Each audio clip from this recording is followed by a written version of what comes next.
This video wasn't originally in the plans. We briefly talked about clock throttling due to VRM thermals in our Bitwit collaboration video, but didn't take it any further. After some conversations with ASUS following that video, we decided to stick thermocouples all over the Rampage VI Extreme X299 motherboard to objectively monitor VRM temperatures under various conditions. This includes direct cooling, passive cooling, and a range of clocks, helping determine at what point a higher powered cooling solution is needed in order to prevent VRM forcing a clock throttle. Before getting to that, this coverage is brought to you by EVGA and NVIDIA with the Destiny 2 1080 Ti bundle. The 1080 Ti SC2 comes with asynchronous fan control for its dual fans, 9 thermal sensors, and again includes Destiny 2. Learn more at the link in the description below. So again, this is following our video on Kyle's CPU delid, where we tested the temperatures before and after delidding, and then talked about some VRM temperature issues where it would hit a throttle point and we'd have to basically put a fan on the VRM directly to fix that problem. And for evidence of being post Kyle delid video, I still have a silicone adhesive permanent stain on my shirt because it exploded much like Kyle's bottle did when he tried to pop the cork. So Kyle is cursed and he has spread the curse to me. But yeah, so we're testing VRM thermals. Basically, what I've done here is we mounted thermocouples everywhere. So they're K-types. They are mounted to one of the capacitors. It's the center capacitor in the capacitor bank that's basically north of the CPU socket. And then just above the capacitor bank, following the compass, it'd still be north, is the line of chokes. And so we put a thermocouple on one of those inductors. And then above that, there's the line of MOSFETs, and those are the international rectifier MOSFETs. So we put a thermocouple on what we would assume to be one of the hottest MOSFETs, basically dead center. So it's flanked by chokes to the south, and it's got the VRM heatsink on top of it.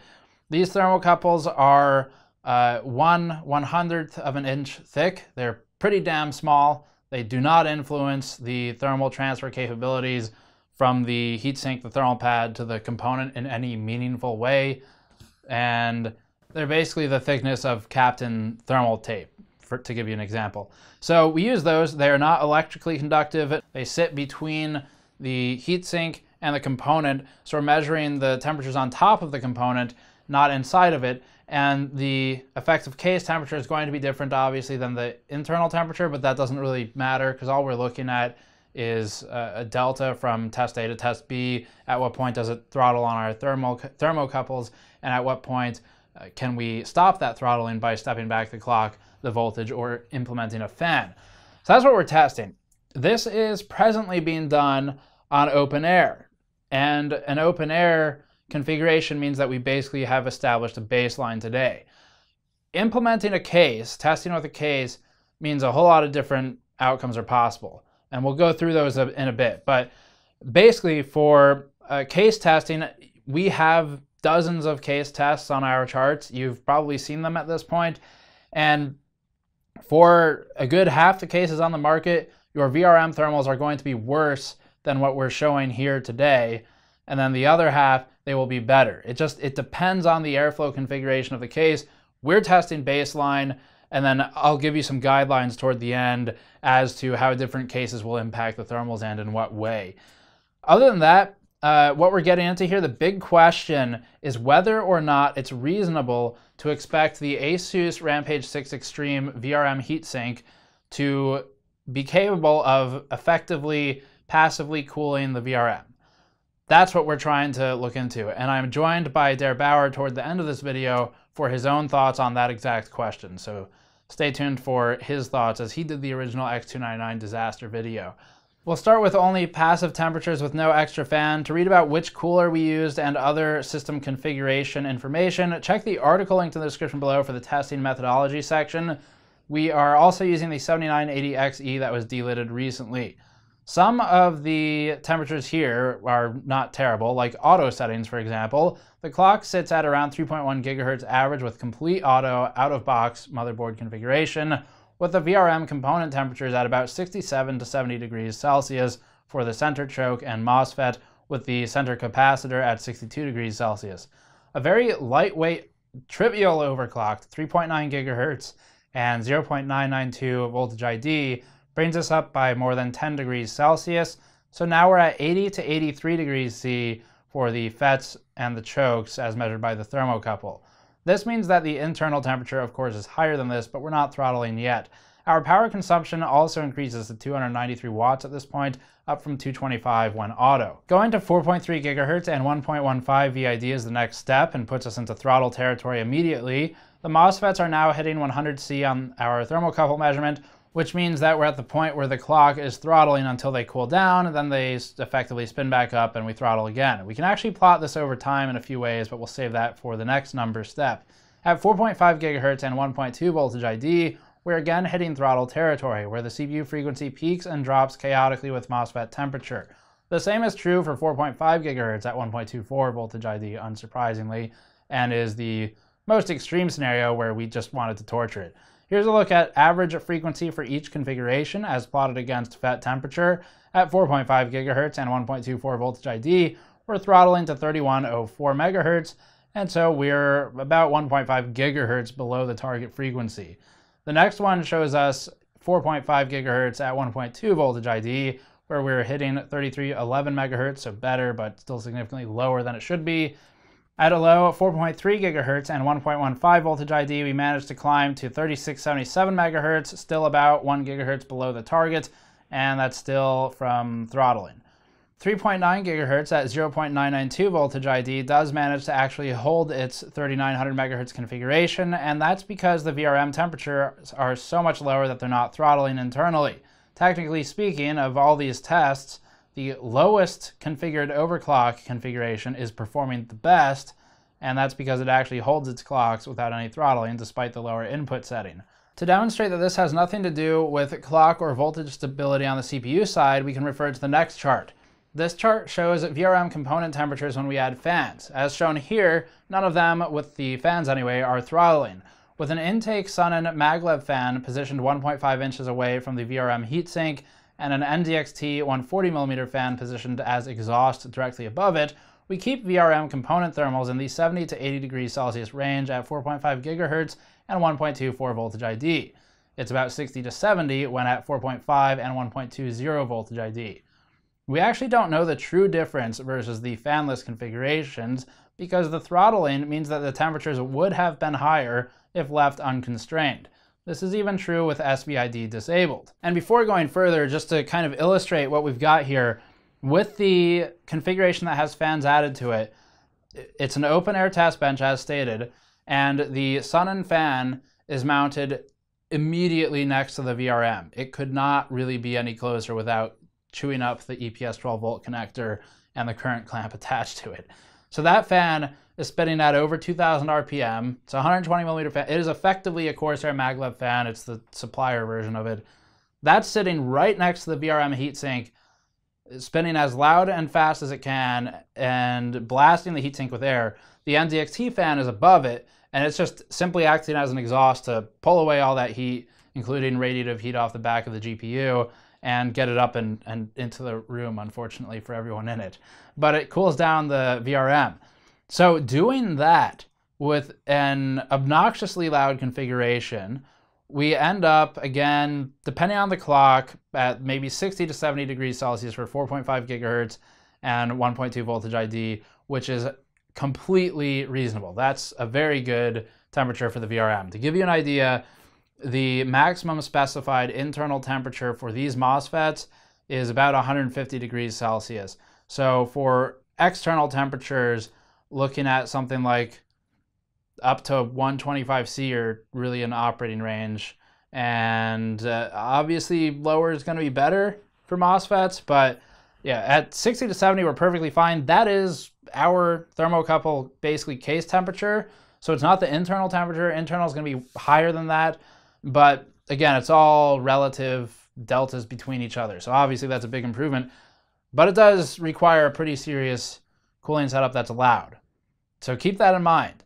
You can definitely do a decent cooling setup with a case. We'll talk about that more in the end though. Here's a look at CPU temperatures for each configuration. You'll notice something interesting here. In the most extreme scenario of heavy throttling, the CPU temperature is lower than when we add fans at 4.5 gigahertz and 1.24 voltage ID, which is intentionally on the high side to make a point. We see that the CPU is 84 degrees Celsius for the cooled FETs, or 75 degrees Celsius for the passively cooled FETs. This demonstrates that the throttling is not a problem that's sourced from the CPU. We still had thermal and power headroom for the clock. The CPU was doing just fine. The CPU is only hotter in the fan test because it was not being limited by a choke point, not throttling on its frequency, and so was able to operate at the full specified frequency and voltage, and therefore operate hotter on the CPU, but the VRMs are cooler than previously. Keep in mind again that CPU temperature here doesn't mean much for the throttling configurations because they weren't actually performing at those clocks and voltages. Our best overclock tested for stability and frequency was 4.5 gigahertz at 1.18 voltage ID, which is actually pretty damn good compared to our chip. Kyle's performed well here. And here's the temperature over time for that problem MOSFET when under this peak overclock configuration. You can see the temperature is rapidly increasing and decreasing rather than reaching steady state or ascending ad infinitum. That's because the board is throttling the CPU. If we plot the CPU frequency over the temperature, you'll see that throttling aligns with each, and for this test we're at about 470 watts on the CPU, which means we're producing around 35 watts of heat on the VRM. The cooler can't handle it without backup in this instance because it's just not enough. Here's the full table in raw spreadsheet form just in case it's easier for anyone to have all the data at once. Average power consumption plotted a range of 225 watts to 530 watts, depending on the clock and the voltage. Ambient was monitored every second of each test and kept generally close to about 28 degrees Celsius, and the ambient column is averaged over the whole test, though we also internally plotted over time to ensure consistency. Capacitor, MOSFET, and choke temperatures are also represented here. So this is, as community member ZDG calls them, a thermal blanket. This basically is an insulator that sits on top of one half of the VRM heatsink, covers it up, and it's your I/O cover. So we did test this on and off just for an A/B test with it. Full credit to ASUS. It's one of the least stupid RGB implementations I've seen. They have an on-screen display in it, and it's like animated and plays temperature readouts ironically. It's pretty damn cool. Unfortunately, it does increase temperatures a bit, but it's not catastrophic. So in quick testing, and don't even need a chart for this, quick testing basically revealed about a 2 to 4 degrees Celsius difference depending on which component you were measuring. So measuring one of the ICs that just sits directly under the heatsink that's covered by this, that temperature difference was about 3.5 degrees Celsius increase by having this on it as opposed to not. And the MOSFETs and chokes weren't that much more either. They're like 2 to 3 degrees max. And they are covered by the other half of the VRM heatsink. So it makes sense. So it's not the worst thing in the world. That said, it does increase temperature a bit. So if you're after absolute best possible performance, then get rid of it. Generally speaking, another 2 to 3.5 degrees Celsius isn't going to change anything for you, but you know, it is an insulator and it doesn't really do a lot for you other than look cool. So it's an option to remove, but ASUS did do a good job on not making a completely pointless I/O cover. It's only partly pointless. So that's pretty big praise from us for an I/O cover. So yeah, not terrible, but it does increase thermals. Now as for the rest, you definitely need airflow on this thing for overclocking high core count CPUs. This is a problem where, as we've shown now numerous times in case reviews and auxiliary content, cases really do not provide very good airflow at all anymore, and they especially don't provide good airflow over the VRM. And for all of you air cooler enthusiasts who take every opportunity you get to say how much better Noctua is than everything else, keep in mind, not even air coolers will save you in this scenario unless they're downdraft air coolers. Because the problem is, this heatsink for this particular motherboard is situated in a way that it's shorter than most memory. And so you've got memory in, if you have 4 sticks, which you should for this platform, you have 2 on each side of the socket. And the 2 on one side are going to block any potential air coming in from over there. They also generate heat. That heat is going to get trapped in there unless you do have an air cooler. That's an advantage. And then on the other side, you've got the other half of the heatsink with the other 2 sticks of memory, and it's covered by this thing. So an air cooler is not going to fix your problem, and liquid coolers aren't going to fix your problem. In fact, the better cooled your CPU, the higher you're going to be able to overclock, sort of, generally speaking, and the higher you try to overclock, the worse your VRM thermals. So, as Der Auer says in a moment here in the back half of the video, if you put a 420mm cooler on there, you have no problems with CPU thermals, but now you're going to throttle on the VRM. So the problem is, if you're building an X299 platform in a case, which you probably are if you buy any computer, the item to consider would be potentially a top intake for the case. That would immediately resolve all issues. If you, depending on your case configuration, you might not even need to run it at that high of an RPM. You just need some airflow over it. Alternatively, a CLC mounted in the top near the motherboard. So there are instances where in a lot of cases you can configure it so that the CLC is mounted in the top front of the case. That would be a problem here because it's going to suck all of the cool air that comes in the front immediately out the top of the case and exhaust it. What you would want to do ideally if there's clearance is mount it towards the back of the case so that you get some airflow over the VRMs and then that air gets pulled through the radiator. That would be ideal. There's not always clearance to do it, but try to if possible. Otherwise, get some kind of other intake over there to supply airflow, or just stick a fan on a spike and put it right over the VRMs. A radiator in the front of the case is probably the worst thing you can do because you probably have a dual axial or triple axial fan for your GPU. It's an open face fan. That means all the heat goes out into the case. And then if you have a front mounted radiator, not only is that pushing hot air onto your GPU, which is another problem altogether, it's pushing hot air onto your VRMs, and you also have hot air from the GPU to deal with. So now you've really got a serious VRM problem, and it's going to look worse than what we showed here today. So those are the things to keep in mind with the case. Now, for the very last part here, the big question is whether or not it's reasonable to expect the Rampage VI Extreme, a $650 motherboard in the US, to maintain lower VRM temperatures than it is here. Because thus far, we haven't said that this is a design flaw with the ASUS motherboard, because it might not be. Maybe just these 18-core CPUs that pull 500 watts through the EPS 12-volt cables are just too much for the VRMs to handle. That might be what it comes down to. Now, ASUS told me that their VRM could handle it to some extent, so that is a consideration. But we still haven't said whether it's their fault or it's just a high-power Intel CPU. So I posed that question to Der Auer. The CPUs take a lot of power at 500 watts. It enters into the realm of being too demanding with a passive sync.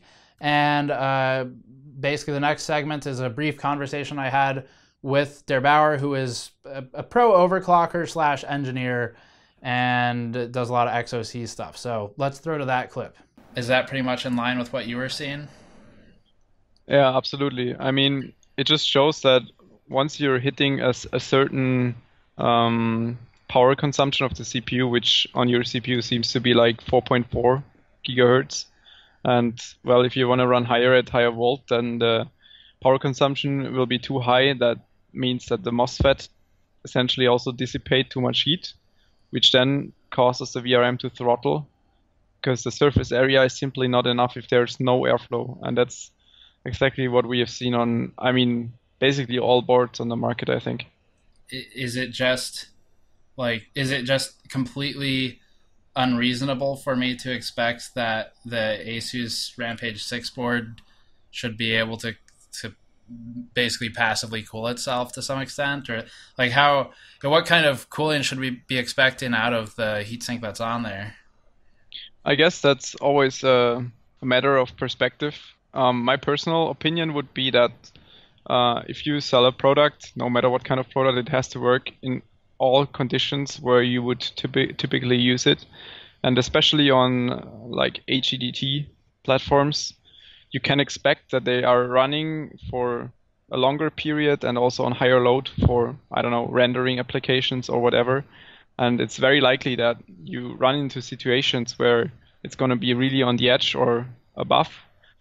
So my personal opinion would be that, or at least I would expect that it would work, even passive cooling. And looking, let's say, 8 to 10 years back, I think the motherboards back then, they had to to dissipate a lot more heat from VRM and also from chipset. So back in the days, the cooling solution was much more advanced than what we've seen this generation. So I wish that the surface area was basically better. The ASUS workstation boards, right? Yeah. And those boards, they have really, really good cooling. And usually, at least I didn't test the X299 versions yet of the workstation boards, but on X99, the cooling solution was extremely good because they use those thin, like the thinner fin designs, what Right. we've seen nowadays, and that's what vendors usually try to avoid these days on normal main boards because they think it looks cheap. But I heard that several times. But it's more surface area though. Yeah, So I can understand their point of view because if you look at the heatsink design, what we can see now, it looks very good. You cannot argue with that, but Right. the performance is simply not there because you cannot make up the surface area with this kind of cooling solution. You would need so much bigger cooling blocks. So if they would adapt to the workstation cooling solutions, I think it would be a lot better. I mean, it also depends on the condition, how we push the CPU. And the question is always, is it reasonable to expect that the CPU would always run at 500 watt or something like this? But I'm sure you tested it yourself. And if you check the power consumption in Cinebench R15, the power consumption is very similar to Prime 95. Yeah. And I hear a lot that people are saying that like Prime 95 load is like completely unrealistic, but if you compare it, for example, with Cinebench, and you see it's extremely similar heat load. It's very similar, and also if you look at something like Blender, which is another rendering application, Blender uses AVX, just like newer versions of Prime do, and we were also still burning like more than 500 watts on Blender, so it's a pretty similar power load. Yeah. So if you have an application like Cinebench, which is essentially just like rendering, and it's not using AVX, you would expect that this has to work. So that would be my point, that something like this has to work. If it's like some obscure Prime 95 setting and that's the only setting that doesn't work, I would be okay with that. But there's several conditions where it doesn't work, especially when you keep the CPUs quite cold, let's say with an 420 radiator and just CPU only water block. Then you can release the power of those chips and you can get like 4.7, 4.8 even out of the 18 core, which is quite massive. But then the issue is if you use this kind of cooling solution, then you have no cooling on the VRM.